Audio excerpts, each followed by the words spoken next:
Hello guys, welcome back to our channel grace education. स्वागत है आपका फिर से एक नई वीडियो में। और इस वीडियो में बात करने वाले हैं क्लास ट्वेल्थ के हिंदी के पेपर के बारे में। जितने बच्चे हैं ना इसके अंदर क्लास ट्वेल्थ में हैं और जिनके पास हिंदी सब्जेक्ट पाया जाता है, उसी क्वेश्चन के पेपर के बारे में आज हम बात करने वाले हैं। सो अगर आप चैनल पर पहली बार आए हैं तो चैनल को सब्सक्राइब करना ना भूलें।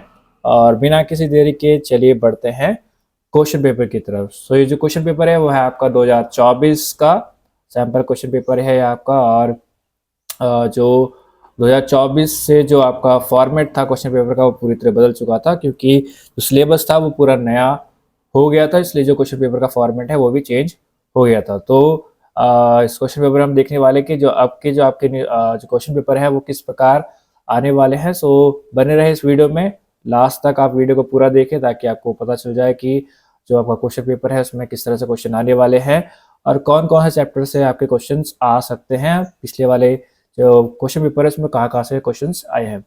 चलिए शुरू करते हैं इस वीडियो को। और यहाँ पे जैसे कि आपको दिया गया है, जो आपका पेपर है वो है हिंदी का, जिसका कोड है 301।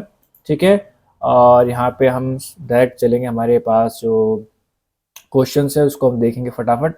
और यहाँ पे दिया गया है इस क्वेश्चन पेपर में 34 क्वेश्चंस आपके पास पाए जाते हैं। ठीक है, क्लास ट्वेल्थ का ये क्वेश्चन पेपर है और इसमें आपके पास 34 क्वेश्चंस दिए गए हैं। सो शुरू करते हैं यहाँ से। जो पहला क्वेश्चन है, यहाँ पे दिया है कि 1 इंटू 20 मार्क्स, तो यानी कि 20 मार्क्स जो है आपके पास एमसीक्यूज दिए हैं। यानी कि आपको जो है इस तरह से यहाँ पे आपके पास ऑप्शंस दिए हैं और आपको जो है सही जो विकल्प है उसको उस पर जो निशान लगाना है या वो आंसर में आप लिख सकते हैं। तो पहला क्वेश्चन दिया है यहाँ पे, भरत का भातृ प्रेम में किस छंद का सर्वाधिक उपयोग किया गया है। और यहाँ पे ऑप्शन में दूसरा क्वेश्चन भी दिया गया है, यहाँ पे श्री कृष्ण द्वारा गले पर धारण किए गए आभूषण। सो ऐसे करके आपके पास ये क्वेश्चंस दिए हैं। क्वेश्चन नंबर 2 में भी आपको दो दो क्वेश्चन दिए, दो में से आपको सिर्फ एक एक करना है। सो 1 से लेकर 20 तक आपके पास सारे जो है एमसीक्यू ये टिक करने वाले क्वेश्चंस आपको दिए गए हैं। ठीक है, सो आगे चलते हैं यहाँ पे। सो दूसरा क्वेश्चन दिया है, श्री कृष्ण को प्राप्त करने के लिए मीरा ने क्या मूल्य चुकाया। फिर नीचे दिया है, बिहारी द्वारा रचित दोहा कनक कनक तय सौगुनी में किसका नशा धतूरे से भी अधिक है। फिर क्वेश्चन नंबर 3 में दिया है, बड़े चलो कविता में भारत माता किसको प्रकाश से प्रकाशित है। ठीक है, यहाँ पे आप ऑप्शन देख सकते हैं क्या क्या ऑप्शन दिए हैं और उसके अकॉर्डिंग जो है आप जो इसका आंसर लिख सकते हैं। ठीक है, यहाँ पे फिर दूसरा क्वेश्चन दिया है, परशुराम के उपदेश कविता में चट्टानों की छाती से दूध निकालने का क्या अर्थ है। ठीक है, चौथा क्वेश्चन देखते हैं, क्या भूलूं क्या याद करूं कविता के आधार पर लिखिए कि अतीत की दुखद स्मृतियों का कवि पर क्या प्रभाव पड़ता है। ठीक है, ऑप्शंस आपको दिए हैं। फिर पांचवा क्वेश्चन है, जंगल और पहाड़ एक दूसरे के डैश हैं, इसके भी आपको यहाँ पे ऑप्शंस दिए हैं। इनमें सही जो विकल्प है उसको आप चुन सकते हैं कौन सा सही है। फिर क्वेश्चन नंबर 6 में दिया है, भेड़िया प्रतीकार्थ नहीं है, अत्याचारी वर्ग का, शोषक वर्ग का, हिंसक पशुओं का। ठीक है, इसमें से जो भी आपको सही उत्तर लगता है वो आप उसको चूज कर सकते हैं। तो यहाँ पे सातवां क्वेश्चन भी आपका सेम है, आपका जो है ऑप्शंस आपको दिए हैं और आपको सही विकल्प चुन के आपको जो है आंसर लिखना है। ठीक है, आप वीडियो को पॉज कर सकते हैं अगर आप क्वेश्चंस देखने सारे के सारे, तो आप वीडियो को पॉज करके देख सकते हैं कि कौन कौन से क्वेश्चंस इसमें दिए गए हैं, किस तरह से आपको सवाल दिए गए हैं। भेड़िया कविता संदेश देती है, क्या संदेश देती है भेड़िया कविता, आपको उसमें से छांटना है। फिर है, चीफ की दावत पाठ में किस भारतीय कला का उल्लेख किया गया है। फिर क्वेश्चन नंबर 10 10वां क्वेश्चन दिया है, चीफ के आगमन पर श्यामनाथ के सामने बड़ी समस्या क्या थी। ठीक है, सो ये सारे क्वेश्चन जो है आपका एक एक मार्क्स के हैं, सब में आपको ऑप्शंस दिए गए हैं, आपको सही जो है ऑप्शन चूज करना है, उसको जो है आंसर में लिखना है। चीफ की दावत पाठ में श्यामनाथ माँ को हरिद्वार क्यों नहीं भेजना चाहता था। फिर 12 क्वेश्चन दिया है, पीढ़िया और गठिया पाठ में वयोवृद्ध साहित्यकारों के उदास होने का क्या कारण था। फिर आगे चलते हैं, आगे 13 क्वेश्चन दिया, सुभद्रा कुमारी चौहान ने अपने कहानियों में वर्णित किया है, क्या वर्णित किया है वो आपको बताना है। चार यहाँ पे ऑप्शन आपको दिए हैं।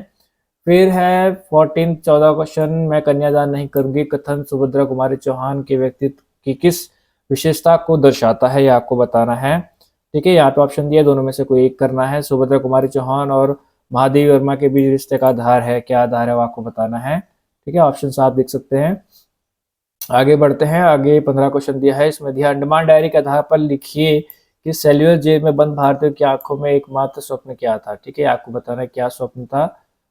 फिर हम आगे चलते हैं, क्वेश्चन नंबर 16 में है, अंडमान द्वीप के समुद्र पर मंडराती चिड़िया के माध्यम से लेखक ने स्मरण किया। क्या स्मरण किया वो आपको बताना है। 4 आपको ऑप्शन दिए हैं, 4 में से कोई एक ऑप्शन सही होगा, वो आपको बताना है। रीढ़ की हड्डी एकाकी के लिए के लिए लिए गए कथन आपके लाडले बेटे की रीढ़ की हड्डी है भी या नहीं का आशय है। क्या मतलब है इसका, वो आपको बताना है इसमें। फिर है, कुटुज पाठ के हिमालय को देखकर द्विवेदी जी के मन में किसकी मूर्ति स्पष्ट हुई। ठीक है, फिर 19वां क्वेश्चन में भी आपको जो है ऑप्शंस दिए हैं। फिर आपका जो 20वां क्वेश्चन है उसमें भी आपको ऑप्शंस दिए हुए हैं, ये आप देख सकते हैं। ठीक है, क्वेश्चन क्या क्या है वो आप देख सकते हैं, वीडियो को पॉज कर सकते हैं, उसको देख सकते हैं क्या क्या क्वेश्चन कहाँ कहाँ से कौन कौन चैप्टर में से आपको ये दिए गए हैं। आप अगर आप पढ़ाई कर रहे हैं तो आपको पता होगा, आपको पता चल जाएगी कौन कौन चैप्टर में से क्वेश्चन आए हैं। ठीक है, आगे बढ़ते 21वें क्वेश्चन की तरफ। इसमें दिया है निम्नलिखित में से किन्हीं 3 प्रश्नों के उत्तर एक शब्द या एक वाक्य में दीजिए। ठीक है, तो यहाँ पे क्वेश्चन दिया है 4 और आपको 4 में से 3 क्वेश्चन करने हैं, या तो एक शब्द में आंसर उत्तर लिखना है या फिर एक वाक्य में उत्तर लिखना है। यहाँ पे दिया चीफ की दावत कहानी में शामनाथ ही घर आए मेहमान का उपवास की उड़ाने लगे। फिर दूसरा क्वेश्चन है, पीढ़िया और गठिया पाठ किस शैली में लिखा गया। अंडमान डायरी के संदर्भ में काला पानी का आशय स्पष्ट कीजिए। कुटुज की तुलना राजा जनक से क्यों की गई है।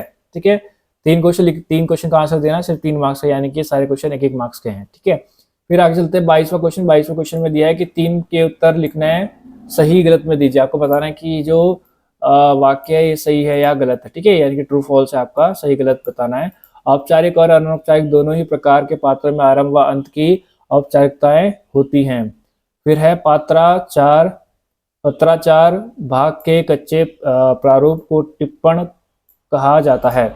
विशिष्ट प्रयोजन के लिए प्रयुक्त भाषा प्रयोजन मूलक भाषा कहलाती है। फिर है यूट्यूब वीडियो शेयर करने का एक प्लेटफॉर्म है। ठीक है, ये आपको सही गलत बताना है कि ये सही है या गलत है। फिर आगे बढ़ते हैं 23वां क्वेश्चन। 23 क्वेश्चन में दिया है, निम्नलिखित काव्यांश को ध्यानपूर्वक पढ़कर दिए गए प्रश्नों में से किन्हीं 7 के सर्वाधिक उपयुक्त उत्तर वाले विकल्प चुनकर लिखिए। ठीक है, तो यहाँ पे आपको लिखना है, जो क्वेश्चन दिया है उसका आंसर लिखना है इस काव्यांश के आधार पर। काव्यांश दिया है, आंधिया नहीं जिसमें उमंग भरती है, छात्या जहाँ सिंगिनों से डरती है, शोणित के बदले जहाँ अश्रु बहता है, वहाँ देश का कभी स्वाधीन नहीं रहता है। सो ये जो आपका काव्यांश दिया है, इसको पढ़ के आपको बताना है कि ये रचना किस कवि की है। फिर आगे चलते हैं, अयाल किसकी होती है, आंधियों से क्या तात्पर्य है, ये पंक्तियां किन्हें संबोधित करती हैं, कौन सा देश स्वाधीन नहीं रहता, कौन सा लक्षण वीर का नहीं है, अंधड़ पर उछल चढ़ोरे का भाव क्या है, वो आपको बताना है। दिनकर अपनी भाषा को डैश बनाने में सिद्धहस्त है, रिक्त स्थान भरना है, इसमें क्या कौन सा आएगा। फिर है, दिनकर के काव्य शिल्प की विशेषता है, क्या विशेषता है आपको बताना है। कवि के अनुसार वीर का स्वभाव नहीं है, क्या स्वभाव नहीं है वीर का, वो आपको बताना है। ठीक है, सो आगे बढ़ते हैं। हमारा 24वां क्वेश्चन यहाँ दिया है, एक गद्यांश दिया है, उसको पढ़ना है, उसके बाद जो है सिर्फ 7 प्रश्नों के आपको उत्तर लिखने हैं। ठीक है, विकल्प सही विकल्प लिखना है। यहाँ पे पूरा आपको एक पैसेज दिया है। ठीक है, गद्यांश लिखा हुआ है, आपको पढ़ना है और आपको फिर बताना है कि गद्यांश के लेखक का नाम क्या है, गद्यांश के पाठ का नाम क्या है, हिमालय की चट्टानों पर आसन मारकर कौन बैठा है, पर्वत नंदिनी किसे कहा गया है, भगवान महादेव समाधि लगाए कहाँ विराजमान है। ठीक है, सो जिस भी चैप्टर से लिया गया उसके बारे में आपको पता होना चाहिए। फिर कुछ कुछ आंसर जो है आपको इसके अंदर ही मिल जाएंगे। आगे बढ़ते हैं, फिर हम यहाँ पे है, कुटज भगवान शिव को कौन सा उपहार भेंट करता है, झंझा का अर्थ क्या है, हिमाच हिमाच हिमाच्छादित का संधि विच्छेद है, क्या संधि विच्छेद है आपको इसमें छांटना है। फिर है, कुटुज का वास्तविक संदेश क्या है, वो आपको बताना है। फिर आता 25वां क्वेश्चन, इसमें दिया है, व्याकरण संबंधित निम्नलिखित प्रश्नों में से 10 के उपयुक्त उत्तर लिखिए। यानी कि आपको क्या करना है, आपको सिर्फ इनमें से किन्हीं 10 प्रश्नों के उत्तर को लिखना है। ठीक है, तो यहाँ पे आपको हर एक क्वेश्चन 1-1 मार्क्स का मिलने वाला है। ठीक है गाइस, तो शुरू करते हैं। यहाँ पे दिया है, विलोम शब्द लिखिए। अनुराग उत्कर्ष का आपको विलोम शब्द लिखना है। फिर है उपसर्ग प्रत्यय अलग कीजिए। आकलन और मरियल का आपको उपसर्ग अलग करना है, प्रत्यय अलग करना है। फिर है निम्नलिखित वाक्य में विराम चिन्ह लगाकर पुनः लिखिए। आपने उसे क्यों बुलाया, इसमें आपको विराम चिन्ह लगा के दोबारा लिखना है। फिर है निम्नलिखित वाक्य को शुद्ध करके पुनः लिखिए। इसमें उसको शुद्ध करना है, सच में क्या तुमने प्रथम स्थान मिला है। फिर आता है निम्नलिखित शब्द का शुद्ध रूप लिखिए। शांति, उज्जवल, इसको आपको शुद्ध रूप में लिखना है। फिर है मिश्र वाक्य में रूपांतरित कीजिए। आपको ये वाक्य दिया है, इसको मिश्र वाक्य बनाना है। प्रधानाचार्य के आते ही प्रार्थना शुरू हो गई। फिर है कृतवाच्य में बदलिए। रूपाली द्वारा कढ़ाई की जाती है। फिर है संधि विच्छेद कीजिए। देवासुर और पुस्तकालय का संधि विच्छेद करना है। फिर है विग्रह सहित समास का नाम लिखिए। नीलकमल या दिन रात। ठीक है। फिर आता है नीचे इन प्रत्यय से दो नए शब्द बनाइए। आपको इन प्रत्यय का इस्तेमाल करके दो शब्द लिखने हैं। फिर है ऊंट के मुंह में जीरा मुहावरे का अर्थ सहित वाक्य प्रयोग कीजिए। ऊंट के मुंह में जीरा का आपको अर्थ बताना है और उसका एक वाक्य भी बनाना है। ठीक है। फिर है आमरण समस्पष्ट कौन से समास का उदाहरण है। फिर नेक्स्ट क्वेश्चन है पर्यावरण स्वर संधि के कौन से भेद का उदाहरण है। फिर है कुछ शब्द सर्वनाम के किस भेद का उदाहरण है। रेखांकित भाग का कारक लिखिए। वह पेंसिल से चित्र बनाता है, इसका आपको कारक लिखना है। ठीक है।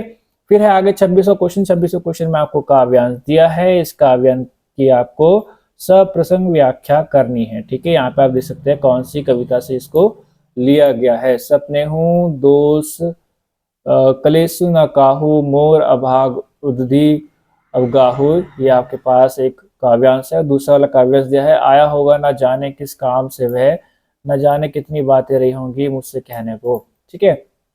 सो आप देख सकते हैं आपकी बुक में ये कौन सा वाला जो है, कौन सी बुक से आपको ये दिया गया है और उससे अकॉर्डिंग जो है आप आइडिया ले सकते हैं कि आपके पेपर में किस तरह से आपके पास चीजें आने वाली हैं। ठीक है। फिर है 27वां क्वेश्चन। 27वें क्वेश्चन में दिया है दो प्रश्नों के उत्तर लिखिए 50 से 60 शब्दों में। ठीक है। दो मार्क्स के क्वेश्चन होने वाले हैं।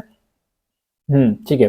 नहीं, 2 मार्क्स के 3 मार्क्स क्वेश्चन है। आपको 50 से 60 शब्दों में आपको लिखना है। ठीक है। पहला क्वेश्चन दिया है गोपियां कृष्ण की बांसुरी क्यों छिपा लेती हैं। कृष्ण द्वारा गोपियों से बांसुरी मांगने पर उनकी क्या प्रतिक्रिया होती है। सूरदास द्वारा रचित पद के आधार पर लिखिए। ठीक है। फिर नेक्स्ट क्वेश्चन दिया है परशुराम के उपदेश कविता के संदर्भ में स्वतंत्रता का महत्व अपने शब्दों में लिखिए। फिर एक और क्वेश्चन दिया है भेड़िया कविता में भेड़िया का प्रतीकार्थ स्पष्ट कीजिए। ठीक है। यानी कि 2 क्वेश्चन करने हैं, 3-3 मार्क्स के आपके क्वेश्चन है। यानी कि आपके पास क्वेश्चन आएंगे जिसको आपको 50 से 60 शब्दों में लिखना होगा। फिर है 28वां क्वेश्चन। इसमें आपको दिया है काव्यांश पूरा, उसको आपको पढ़ना है और उसके बाद जो क्वेश्चन आपको दिए हैं उसके आंसर लिखने हैं। ठीक है। और 5 मार्क्स आपको इसमें मिलने वाले हैं। इसमें दिया है आंसू से भाग्य पसीजा है।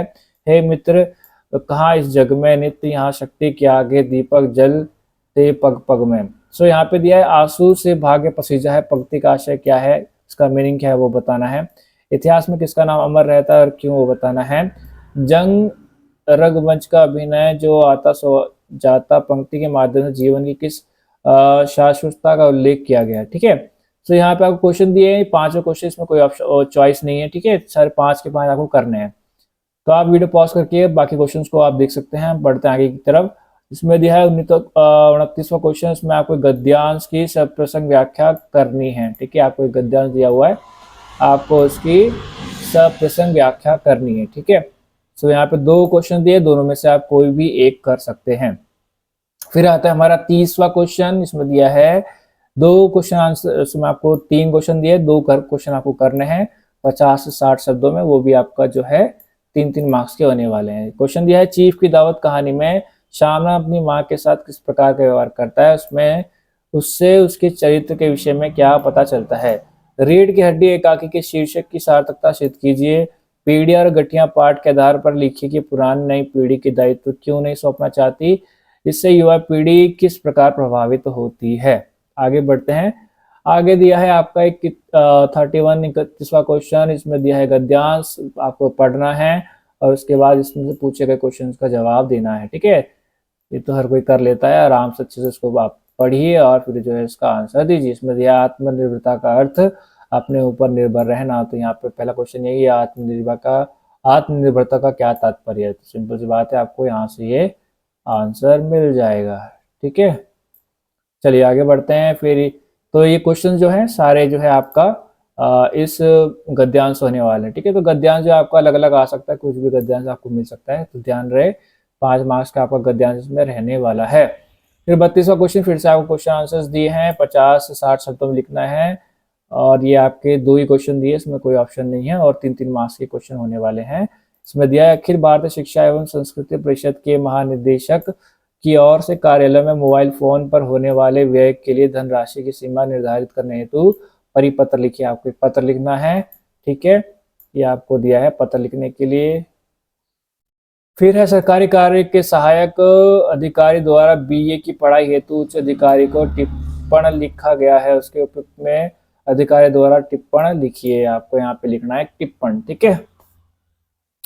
चलिए फिर आगे बढ़ते हैं। फिर यहाँ पे दिया है निम्नलिखित प्रश्नों के उत्तर लगभग 50-60 शब्दों में लिखिए, इसके भी आपको आंसर लिखना है। इसमें दिया है कार्यालय हिंदी किसे कहते हैं, इसकी 2 विशेषताएं लिखिए। ये भी आपके 3-3 मार्क्स के क्वेश्चन है, 2 क्वेश्चन दिए हैं, 3-3, तो 3-3 6, ठीक है।